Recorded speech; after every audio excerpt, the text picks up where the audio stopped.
Nah, sekarang kita pindah ke IPA.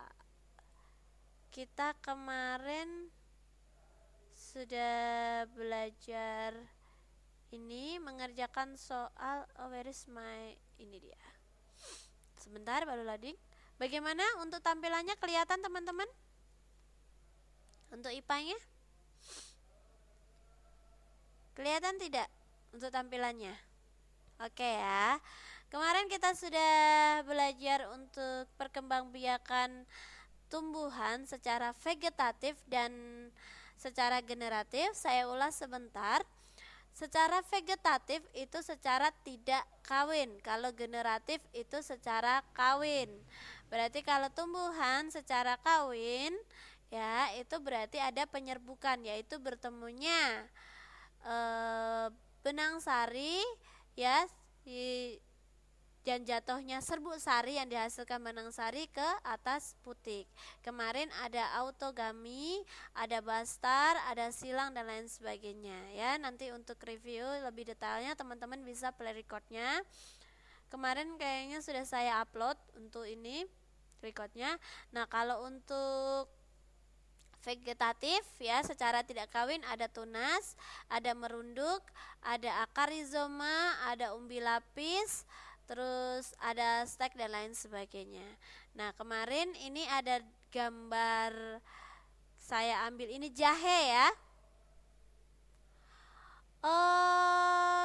Ini kalau kita itu tanggal 20, tinggal tanggal 20-an Mbak untuk KPA.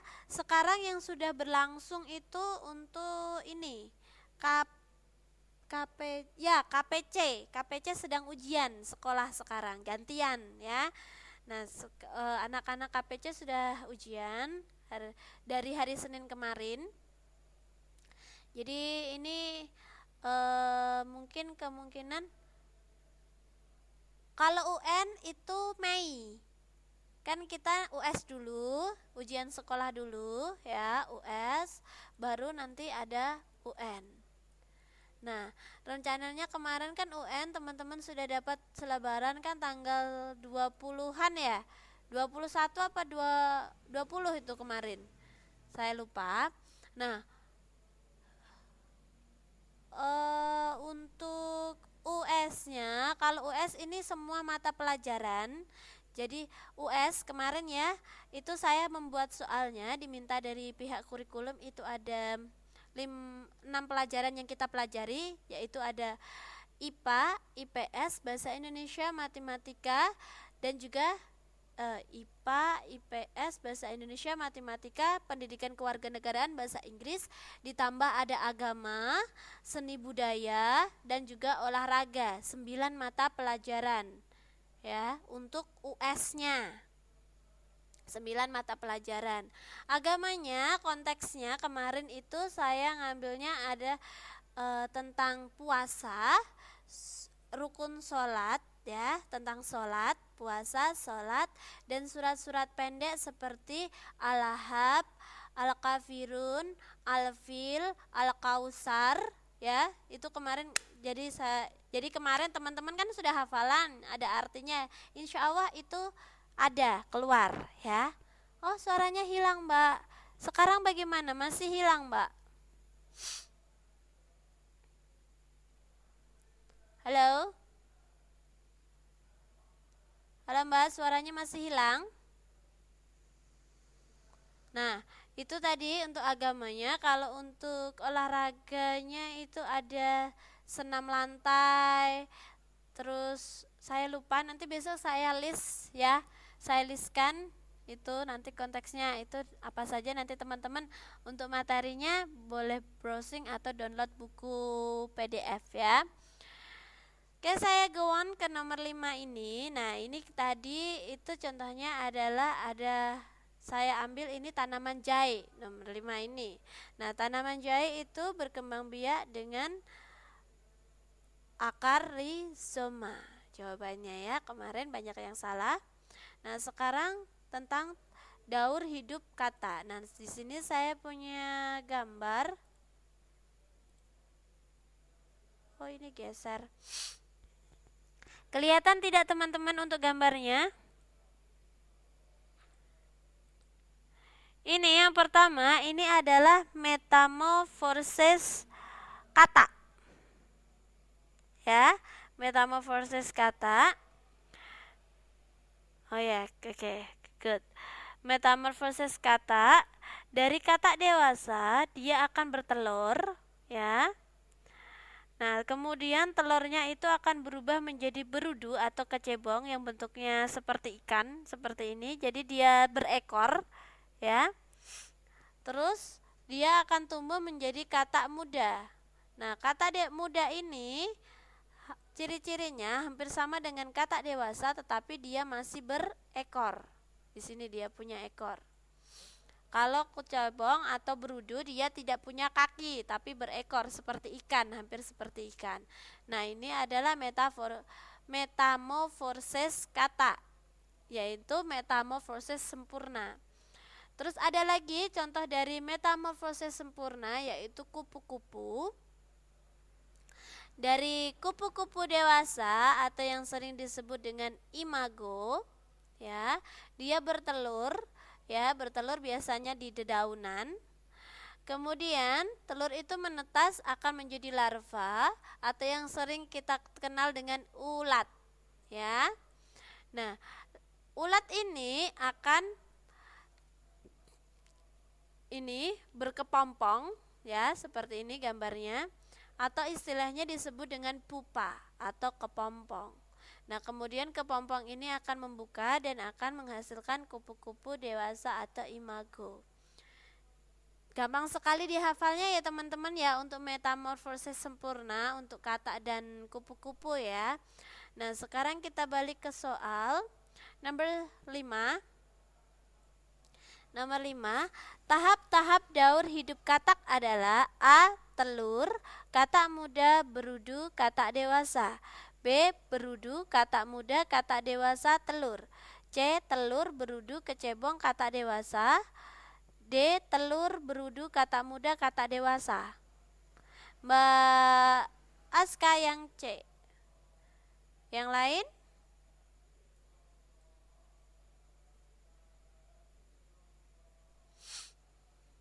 Yang lain?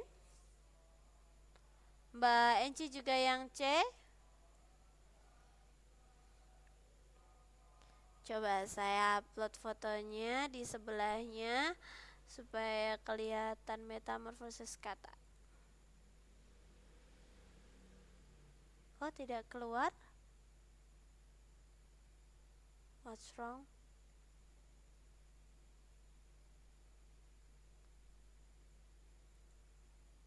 Nah, yang C teman-temannya itu menjawab berudu telur, berudu, kecebong, katak dewasa. Nah, berudu, telur, berudu, kecebong, katak dewasa. Nah, sementara di sini kita lihat dari telur, ya, dari telur. Oke, saya ganti dulu. Dari telur, ya teman-teman ya, itu berudu dulu atau kecebong. Berarti kecebong itu sama dengan berudu. Ya, sekali lagi kecebong itu sama dengan berudu. Baru katak muda dan katak dewasa. Jadi dia telur, terus kecebong atau berudu, terus katak muda, terus ke katak dewasa. Katak dewasa baru telur.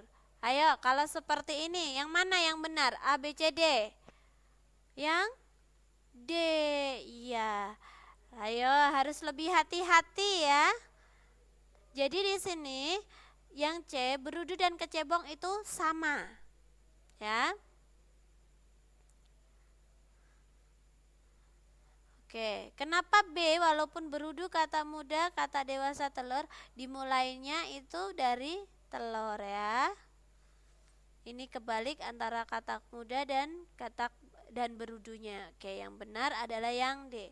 Oke, kita lanjutkan ke nomor 7. Ini adalah tentang simbiosis, ini kesukaan Mbak Hermi. Oh, Mbak Herminya sudah log out ya.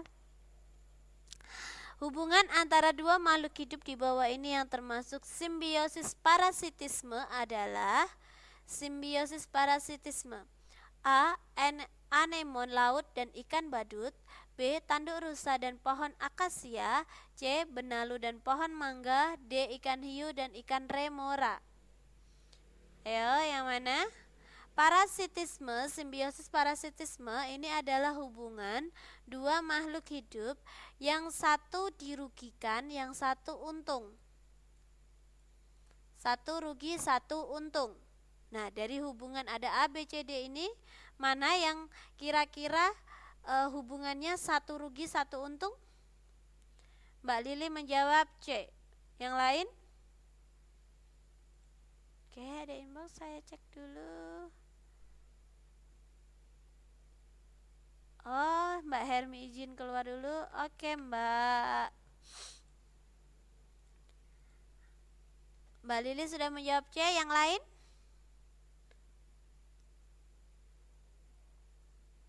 Mbak Aska juga C. Mbak Enci C. Oke, good. Jelas ya? Yang satu untung, satu rugi itu jelas. Contohnya di sini adalah benalu dan pohon mangga, karena benalunya dia menyerap sisa-sisa makanan ya,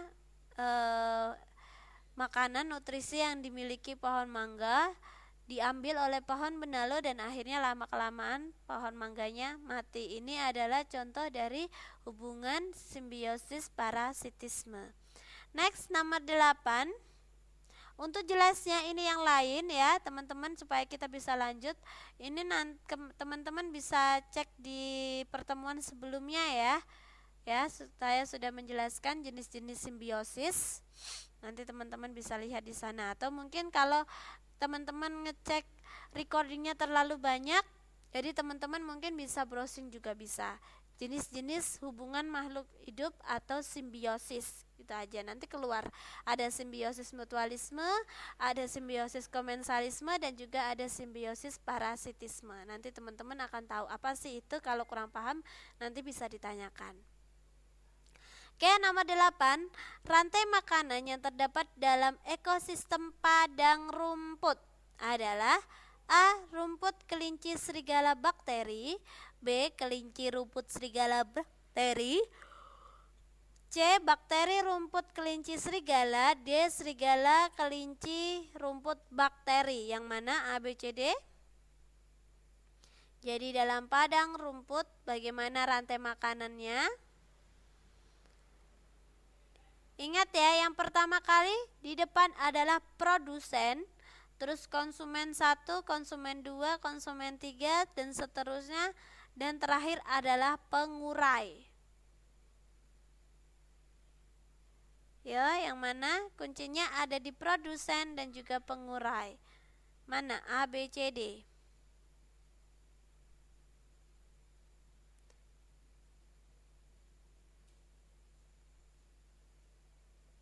Mbak Aska A. Yang lain?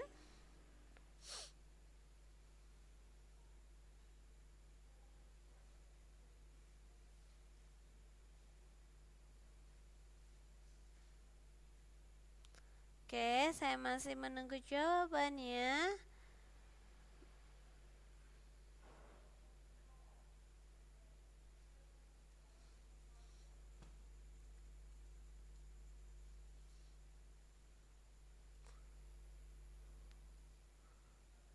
Mbak Enci A.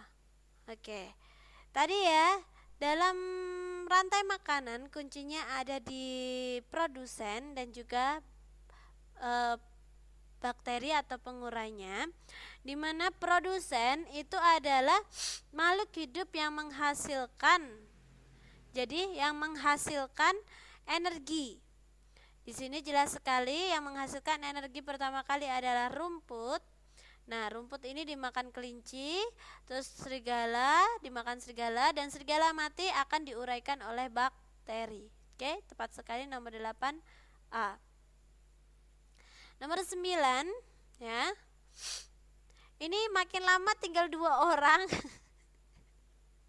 Mbak Enci sama Mbak Aska tetap semangat ya. Ini masih berjalan baru 10 menit untuk ini IPA-nya, masih ada 40 menit lagi.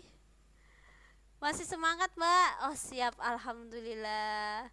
Jadi ini agak lemes saya soalnya sedikit sekali yang masuk. Biasanya kan banyak jadinya semangat. Ini saya juga ikut lemes karena tinggal 2 orang, tadi 4 orang, sekarang tinggal 2. Mbak Enci tetap semangat Mbak Enci. Halo Mbak Enci. Oh, loh. Ini Mbak Aska bosnya yang nyuci piring, Mbak Aska yang belajar. Bagus Mbak, bagus. Kembangkan Mbak. Bagaimana ini kalau Mbak Aska ini bosnya yang nyuci piring, Mbak Aska yang belajar. Kalau Mbak Enci ini gimana? Mbak Enci juga bosnya yang ini. Oh, soalnya diskon. Bagaimana suaranya, masih diskon? Sebentar ya teman-temannya, saya minum dulu sebentar, tidak apa-apa ya.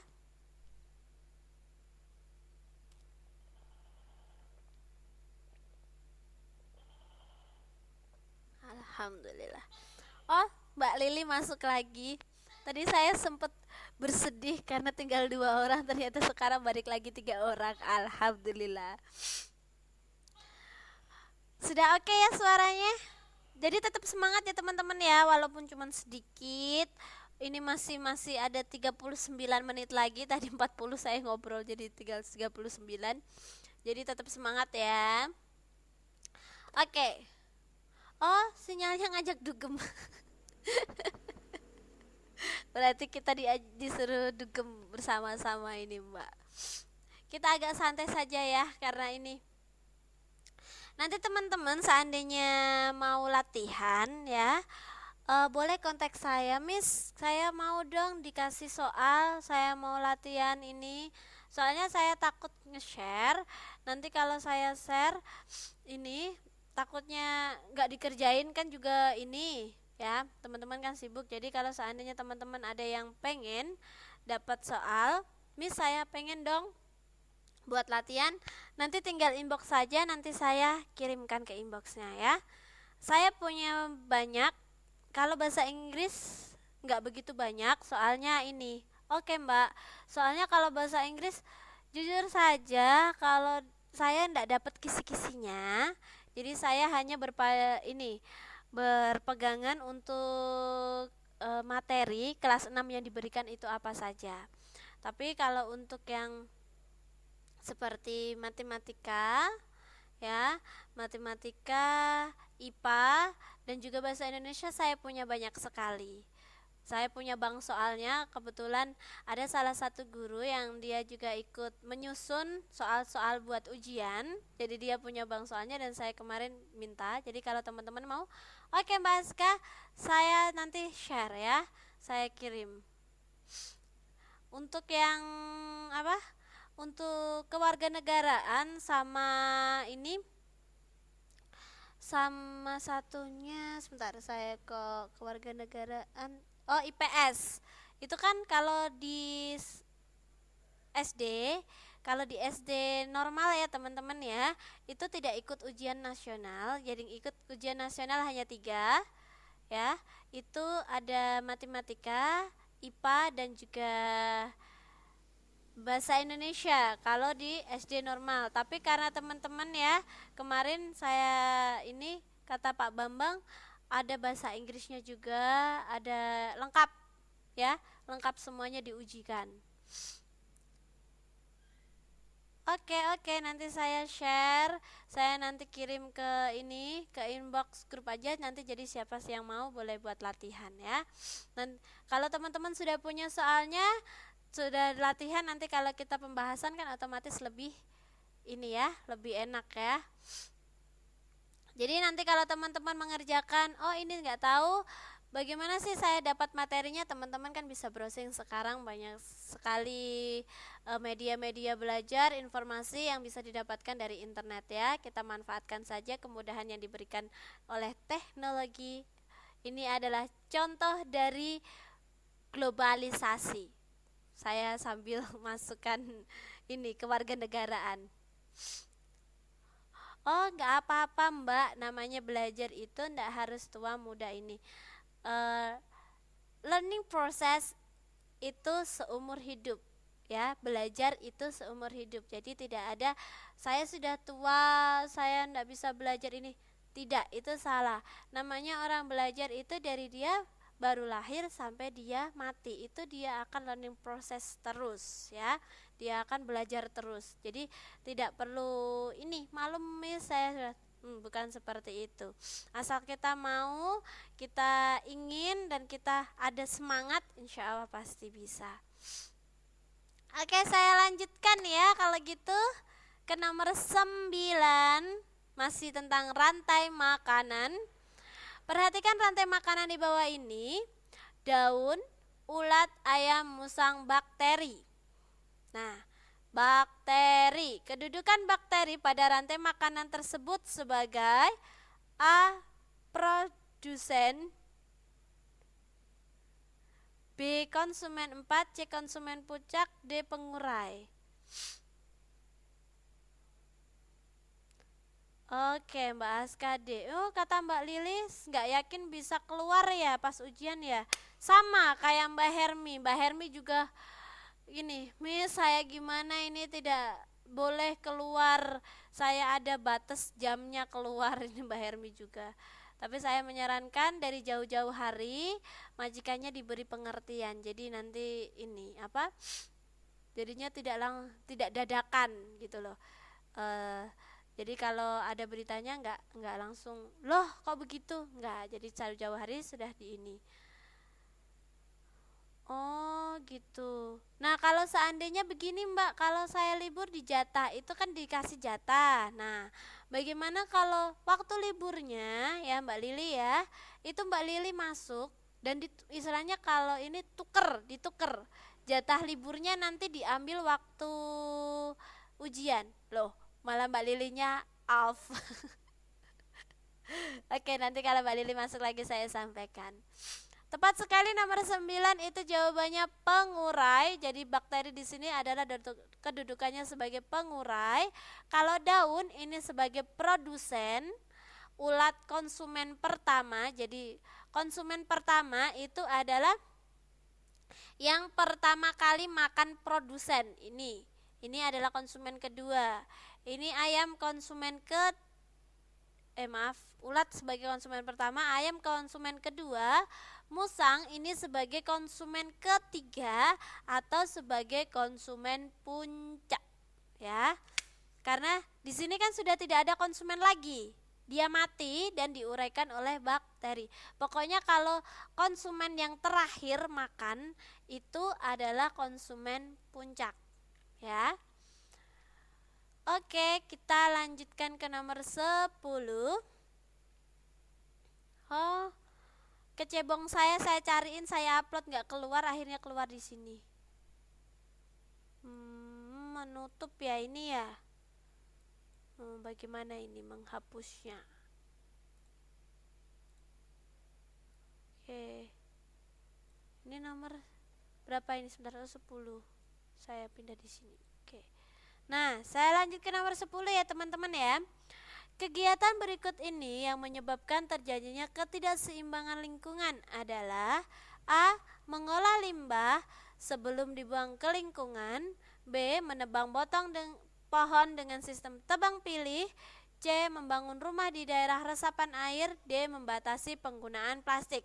Manakah kegiatan yang dapat menyebabkan ketidakseimbangan lingkungan? Mbak Aska langsung sigap C. Mbak Enci, ayo Mbak, saya tunggu jawabannya. Ini Mbak Lili sudah off lagi, jadi kita tinggal bertiga lagi. Hari ini sungguh sesuatu ya teman-teman, mungkin pada sibuk. Mbak Siti izin nungguin neneknya di rumah sakit. Terus Dek Naila kurang tahu, ndak ada izin. Mas Ri juga. Mas Dian biasa. Mas Dian ini sekarang nyarinya susah sekali Mas Dian. Sampai ujian praktek cuma baru mengerjakan 1 saja. Mas Dian. Mungkin saking sibuknya. Oke, Mbak Enci C. Oke, membangun rumah di resapan air. Oke, good. Jelas sekali ya. Jadi saya sudah mengontak Mas Dian berkali-kali tetapi jawabannya sama. Saya masih sibuk, Miss. Dan Mas Ri gak tahu kemana. Kita itu punya teman berapa ya? 8 ya teman-teman ya, kita jumlahnya ya. Mbak Aska, Mbak Enci, Denaila, Mbak Hermi, Mbak Lili, terus Mbak Hermi, Mbak Mariam, Mas Ri, Mas Dian. Iya, 8 orang. Oke, lanjut ya teman-teman ya, nomor 11. Bentuk adaptasi pohon tebu untuk bertahan hidup di musim kemarau adalah Mbak Aska langsung menjawab B. A. Menggulung daunnya untuk mengurangi penguapan. B. Menggugurkan daunnya untuk mengurangi penguapan. C. Berdaun lebar dan panjang untuk memperbanyak penguapan. Dan D. Batangnya panjang untuk mengurangi penguapan. 11. Mbak Aska B. Halo Mbak Enci, masih sinyalnya ngajak dugem Mbak Enci?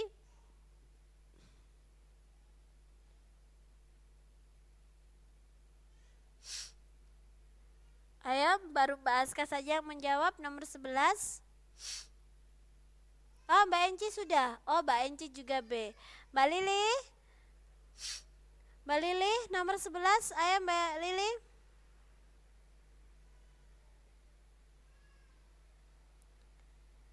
Tadi Mbak Lili ini ya.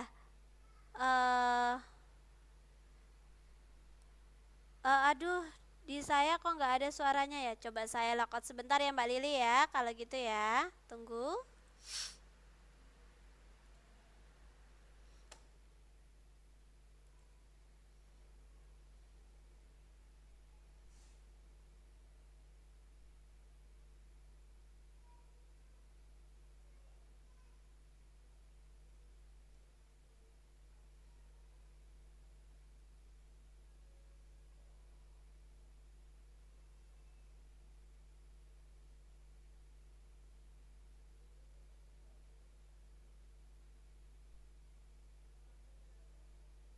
Halo?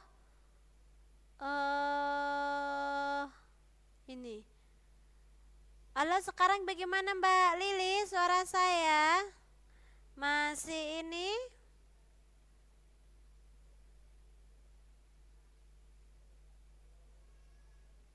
Suaranya masih dugem Mbak.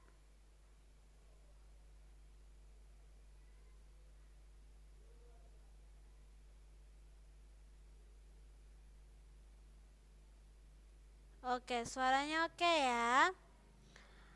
Oh ya Mbak Lili, menanggapi tadi saya lanjutkan ya. Tadi saya ngomong Mbak Lili kan katanya liburnya dijatah. Jadi ini ya Mbak, kalau saran saya pas jatah libur, oh gitu ya. Kalau pas jatah libur nih Mbak Lili nih, jadi Mbak Lili ini jangan diambil liburnya, jadi dituker pas nanti pas hari diambilnya pas ujian. Jadi kan sama saja, jadi diundur. Oh keluar lagi. Oke, kalau gitu saya lanjutkan. Bagaimana adaptasi pohon tebu untuk bertahan hidup di musim kemarau? Kemarin sebentar. Catatan saya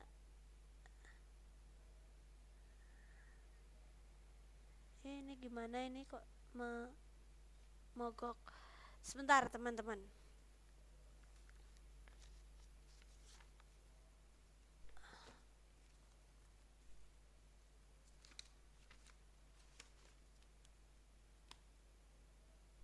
Kok tak ada ya?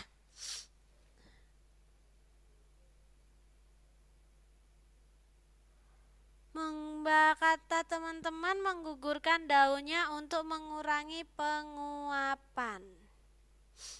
Oke. Yang manakah yang benar? Sebentar, saya masih ini Saya kemarin itu mencatat ininya tapi lupa saya naruh. Sebentar saya lihat dulu ya teman-teman ya. Tunggu sebentar.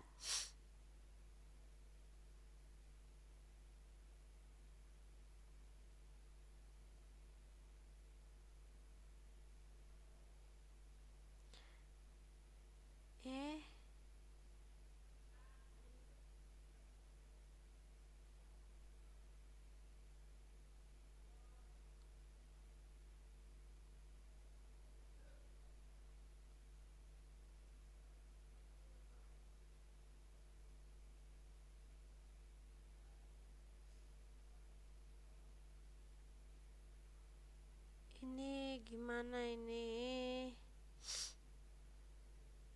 Ciri pohon cemara ini nge-close-nya.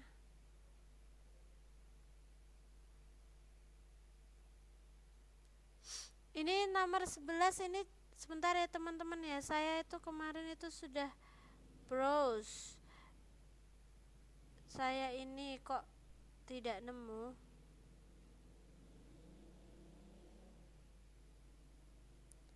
Tanaman padi tebu. Ini nggak mau geser nih. Sebentar, saya browsing lewat sini sebentar. Adaptasi tanaman tebu.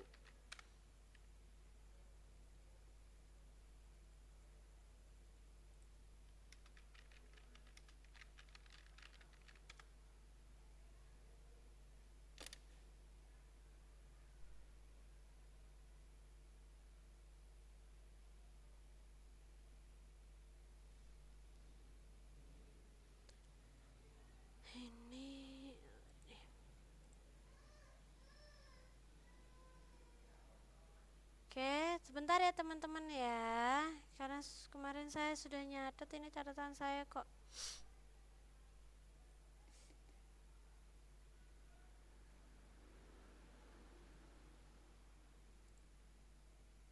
Oke, ini mulai keluar nih.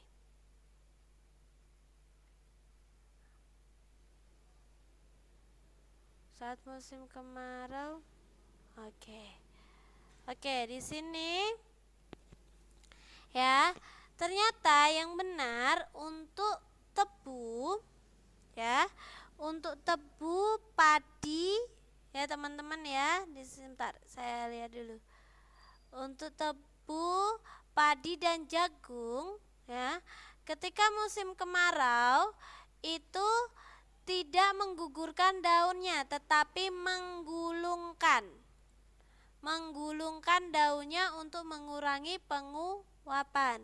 Kalau menggugurkan daunnya, ini contohnya seperti pohon jati, mahoni, seperti itu. Pohon jati dan mahoni itu dia menggugurkan daunnya untuk mengurangi penguapan. Kalau berdaun lebar dan panjang untuk memperbanyak penguapan, ini ciri tumbuhan yang hidup di air atau hidrofit. Kalau batangnya panjang untuk mengurangi penguapan, ini lebih menjorok tanaman di daerah kering atau gurun. Ya, jadi ini untuk tanaman kering di daerah gurun, ini seperti batangnya panjang atau daunnya seperti duri. Ya, ini adaptasinya untuk tanaman yang hidup di daerah kering seperti gurun, itu daunnya seperti duri. Seperti kaktus itu, dia kan daunnya banyak sekali duri, ya. Itu sebenarnya fungsinya untuk mengurangi penguapan. Ya, teman-teman ya. Kalau untuk daun yang lebar, ya, terus dia tebal, ada yang tebal, ada yang tipis. Nah, itu untuk ciri-ciri tumbuhan yang hidup di air. Kalau untuk padi, tebu, jagung, itu kan jenisnya hampir sama. Itu jadi untuk mengurangi penguapan ketika di musim kemarau, dia itu menggulungkan daunnya. Bisa dipahami ya nomor 11 ya teman-teman ya. Oke. Kalau bisa saya lanjutkan ke nomor 12. Satu ilmu lagu ya teman-teman ya. Saya kemarin itu sudah saya ingat jawabannya menggulungkan, tapi cuman saya masih ragu, lupa catatannya di mana, makanya saya browsing dulu tadi. Oke, saya lanjutkan ke nomor 12.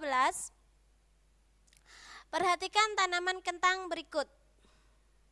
Jadi kentang itu termasuk umbi batang. Umbi akar. Umbi akar apa kentang?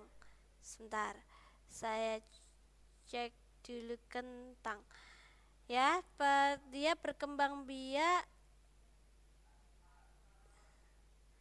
kentang. Saya kok jadi ngeblank begini? Kentang. Ada yang ingat kentang berkembang biak dengan apa? Ada yang tahu apakah kentang itu umbi batang, apa umbi lapis, apa umbi akar?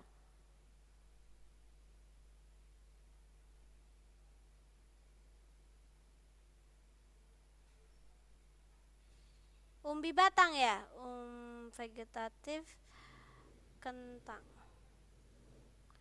Umbi batang ya Mbak ya. Kalau umbi akar contohnya apa Mbak? Ada yang masih ingat?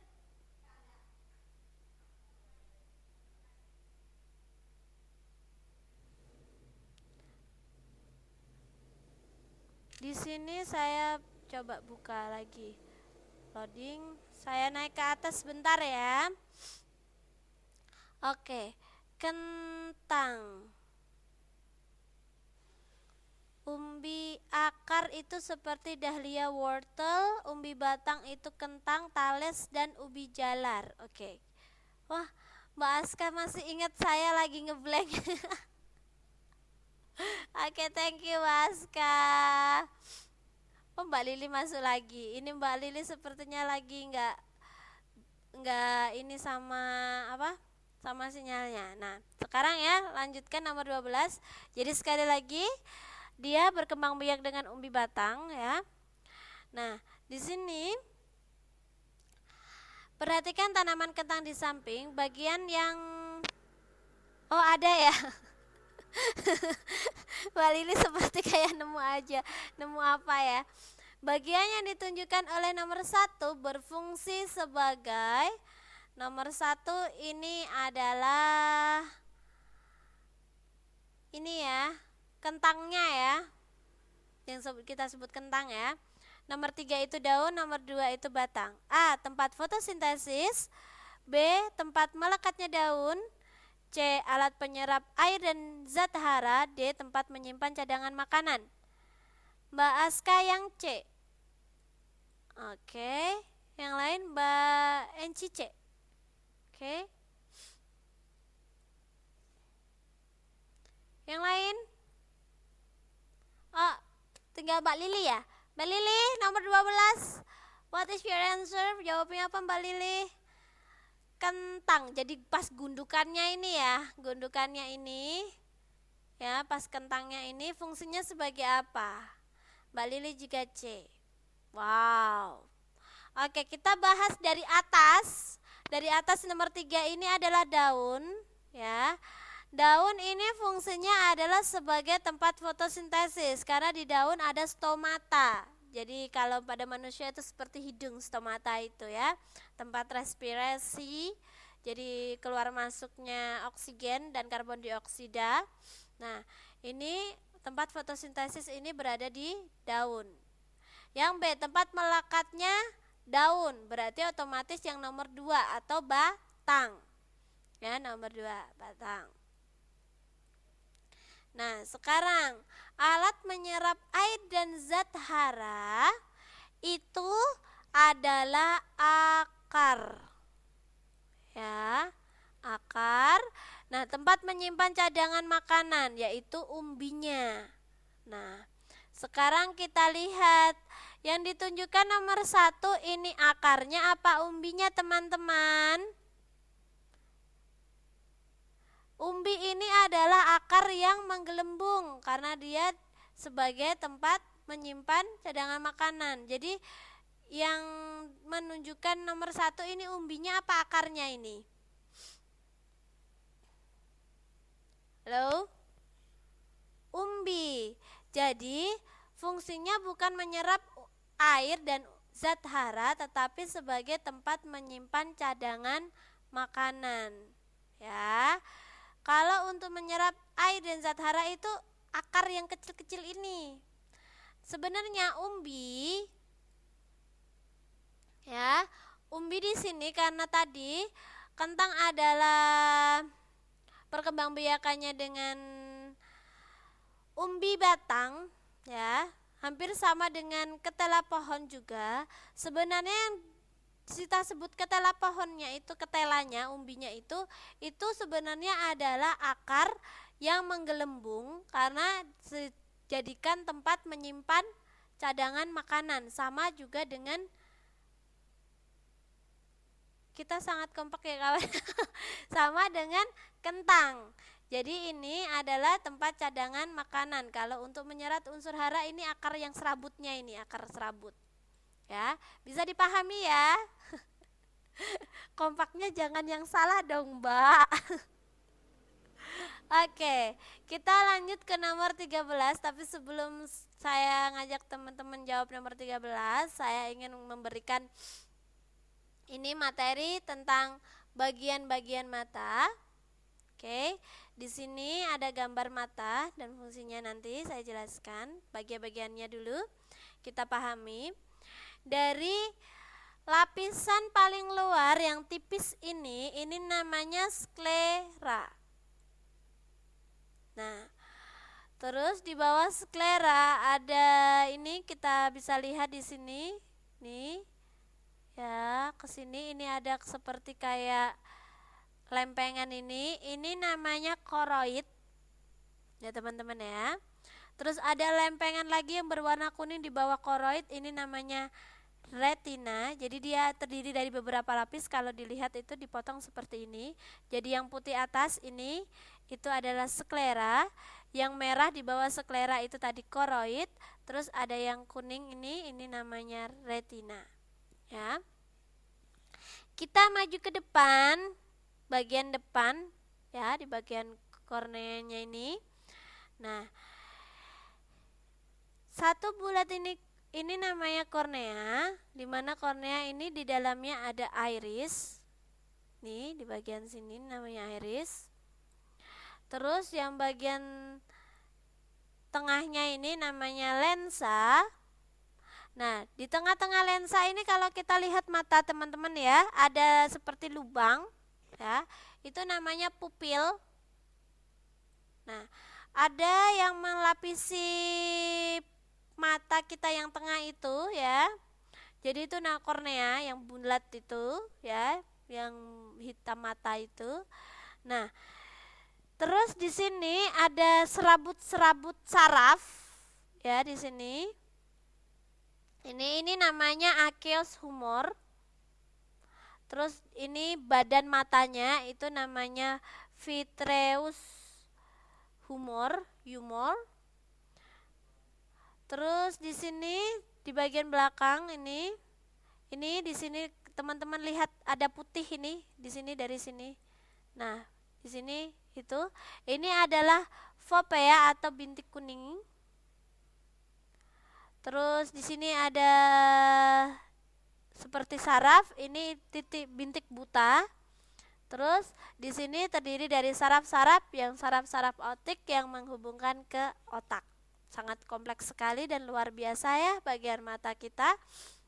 Nah, bagi apa sih fungsinya? Sekarang kita akan ngajak teman-teman mengenal fungsinya. Dari kornea atau yang dikenal dengan korneos, itu bagian mata yang paling terletak di lapisan paling luar. Bagian mata yang terletak di lapisan paling luar. Nih, jadi ini yang menonjol ini. Nih ya teman-teman ya, ini namanya kornea.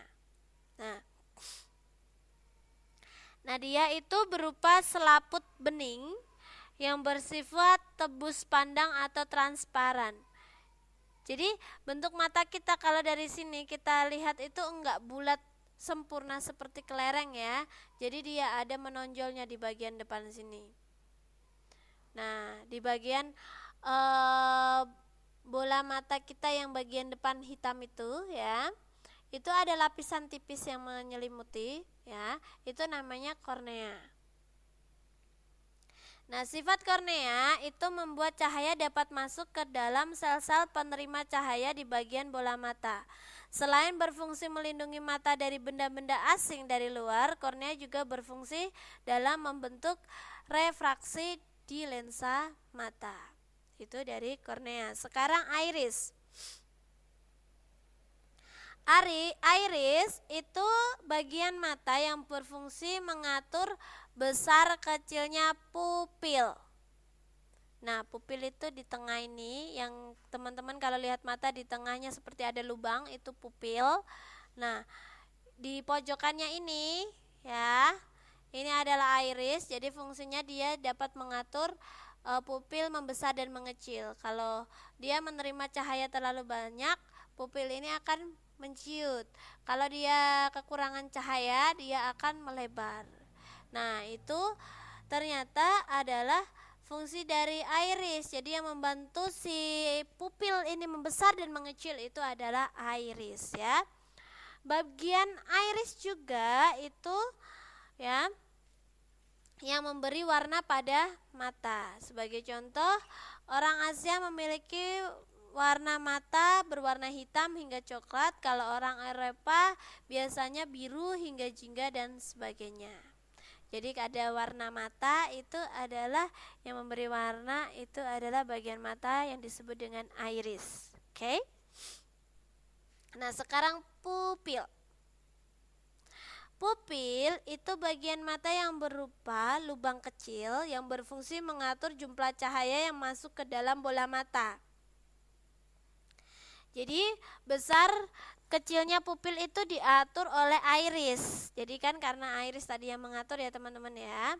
Nah, ketika cahaya yang masuk ke mata itu terlalu banyak dan terlalu terang, jadi pupil akan mengecil. Teman-teman bisa mencoba nanti di depan kaca pakai senter ya.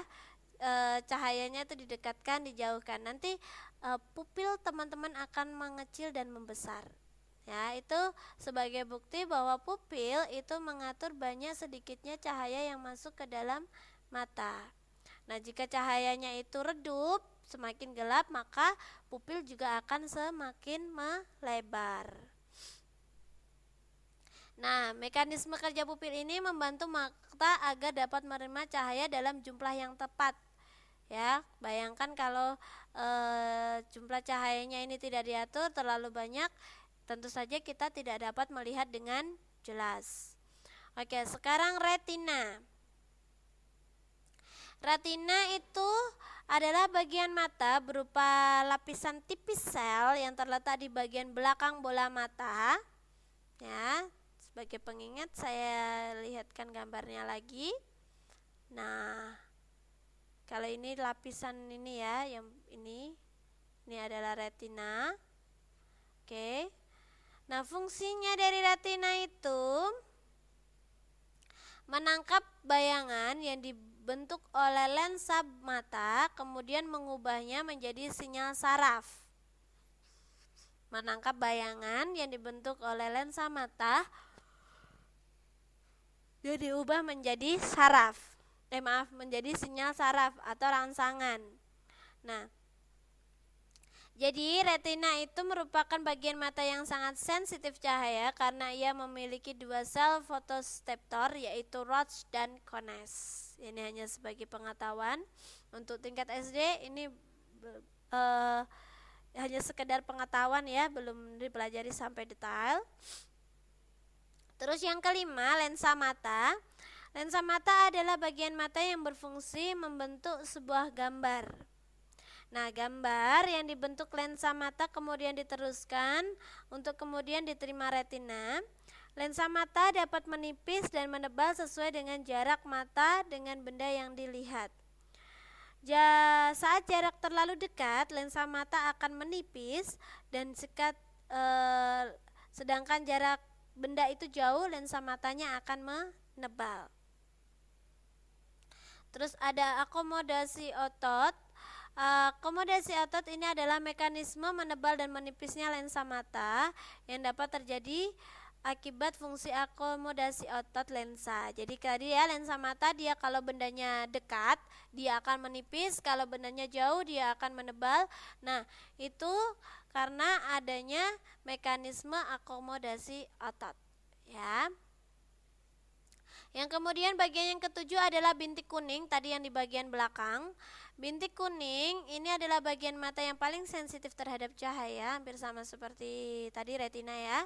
Saat bayangan benda jatuh pada bagian mata ini, benda tersebut akan sangat terlihat jelas. Sementara jika bayangan benda jatuh sebelum atau sesudah bintik kuning, maka benda tersebut tidak terjelas atau lamur. Makanya kadang kita diingatkan tinggal 5 menit, saya tambah 5 menit lagi.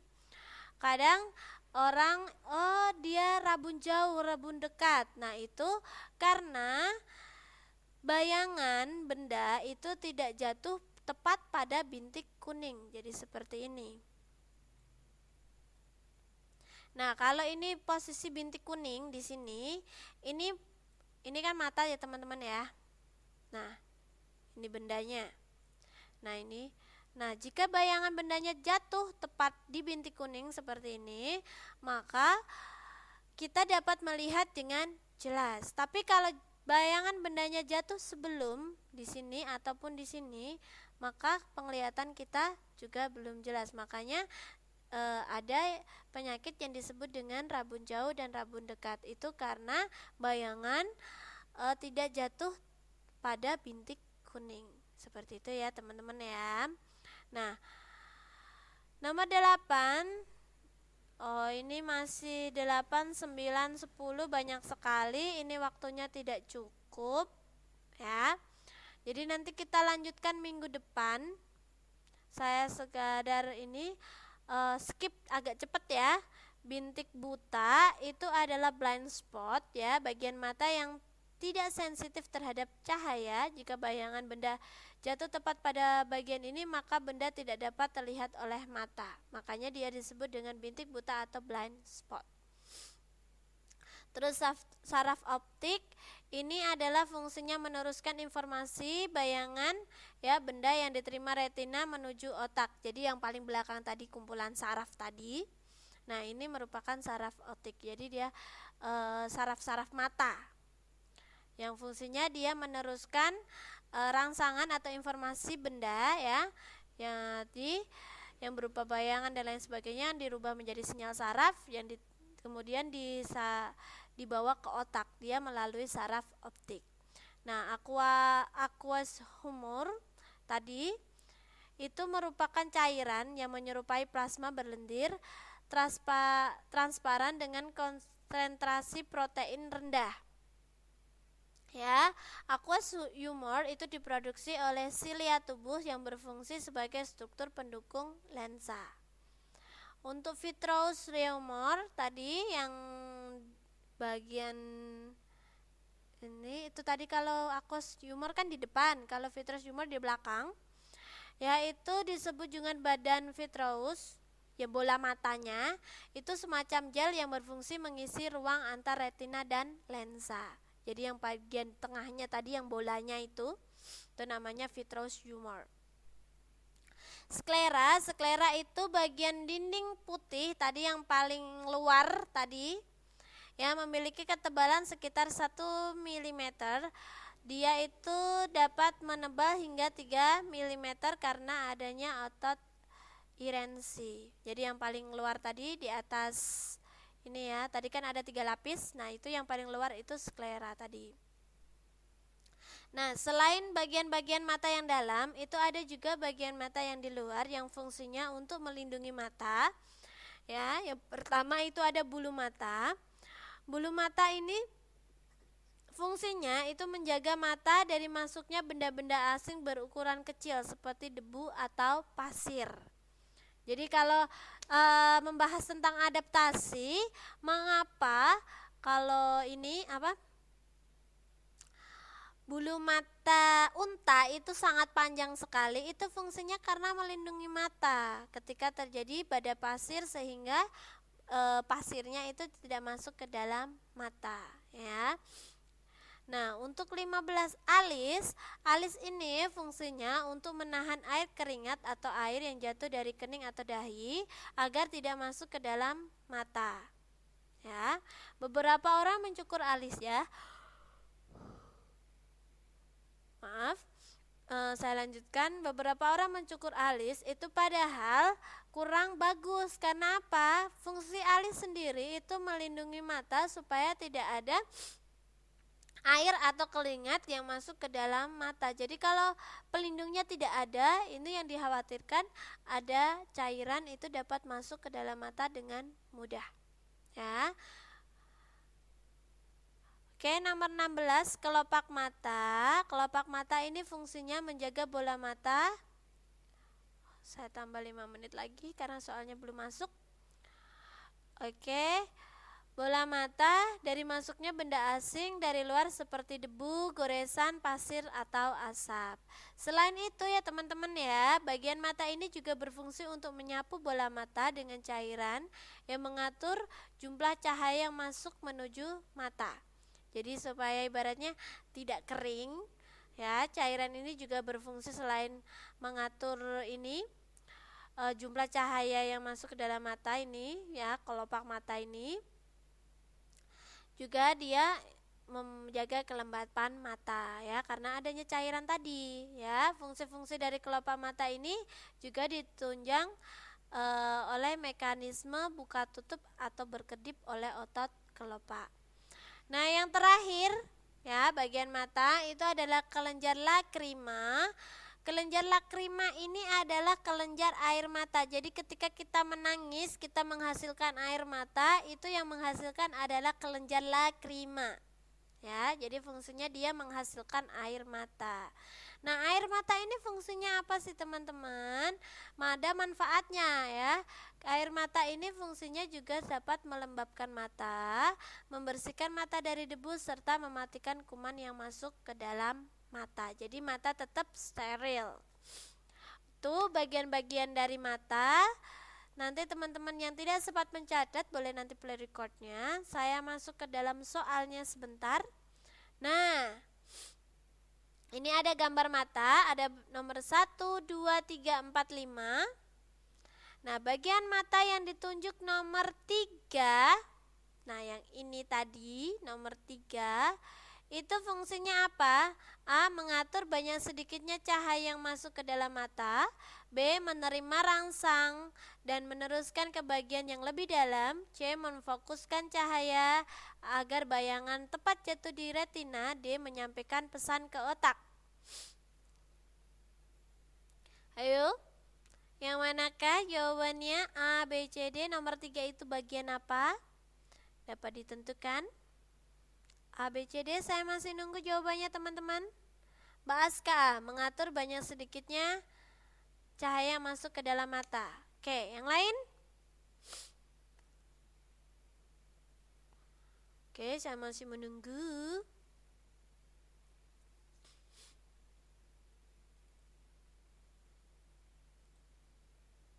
Oke, karena ini waktunya singkat ya, saya langsung cek gambarnya saja. Itu adalah bagian tengah, kita cek tadi yang ada nama-namanya. Oke, yang bagian tadi yang ditunjuk adalah yang ini ya. Ini adalah pupil. Pupil itu fungsinya mengatur jumlah cahaya yang masuk ke dalam bola mata. Coba kita cek. Oke, tepat sekali yang A ya. Oke teman-teman, tepat sekali. Kalau yang nomor 1 ini tadi, ini adalah retina. Jadi retina itu fungsinya dia mengubah tadi ya, mengubah bayangan menjadi sinyal saraf ya, yang akan diteruskan ke otak. Nomor 2 ini adalah tadi lapisan Nomor 2 itu lapisan ini kornea ya. Oke Mbak Lili, tepat sekali kornea. Jadi yang kedua itu kornea. Yang 4 ini 4 itu yang bagian samping.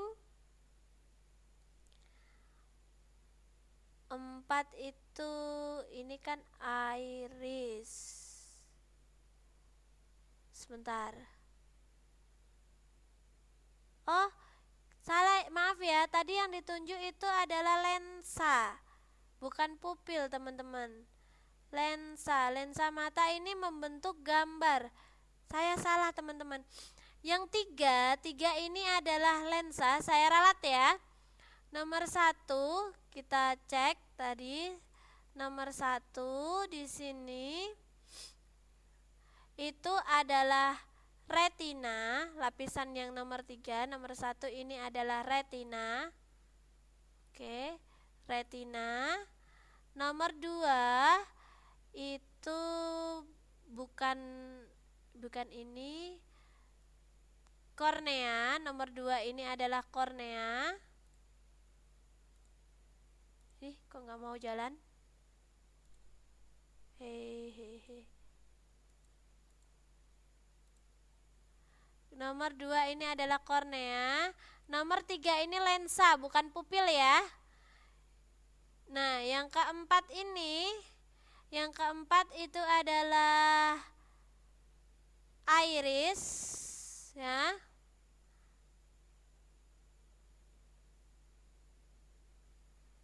Iris. Jadi yang ini adalah iris yang 4, dan kelima ini tadi ini otot ya, otot tadi. Nah, jadi jawaban yang benar untuk nomor 3 itu bukan mengatur banyaknya sedikit cahaya yang masuk. Ini adalah fungsi dari pupil. Pupil itu ini di tengah ini. Nih, yang ditunjuk ini yang bagian ini lensa. Jadi lensa ini fungsinya tadi adalah, iya Mbak, saya juga terkecoh ini. Jadi kalau lensa di sini disebutkan fungsinya itu adalah membentuk gambar, kemudian diteruskan ke retina. Jadi dia adalah ini ya, jadi menerima rangsangan yang diteruskan ke dalam bagian yang lebih dalam, yang B. Iya, saya kira juga pupil tadi Mbak. Oke teman-teman, karena waktunya ini ya, ini nomor 13 ini membentuk gambar sehingga dapat ditera agar bayangan tepat ke retina. Sebentar, ini saya jadi bingung karena gambarnya ini retina, pupil, iris, bintik kuning, benda jatuh pada bagian mata. Oh benar, berarti yang ini menerima rangsangan diteruskan ke bagian yang dalam ya, kalau ini tadi. Oke teman-teman, karena berhubung waktunya yang sudah selesai ya, terima kasih banyak sudah hadir untuk belajar. Kita belajar dari jam 8 tadi ya. Saya tutup untuk pertemuan hari ini. Tetap semangat belajarnya. Nanti saya share untuk soal-soalnya. Nanti buat teman-teman latihan juga bisa ya. Atau mungkin teman-teman juga bisa download, boleh download di internet, banyak sekali. Oke, saya tutup pertemuan hari ini. Terima kasih banyak. Wassalamualaikum warahmatullahi wabarakatuh. Bye-bye, sampai jumpa. Besok malam saya kurang tahu masuk tidaknya, karena besok kan tanggal merah.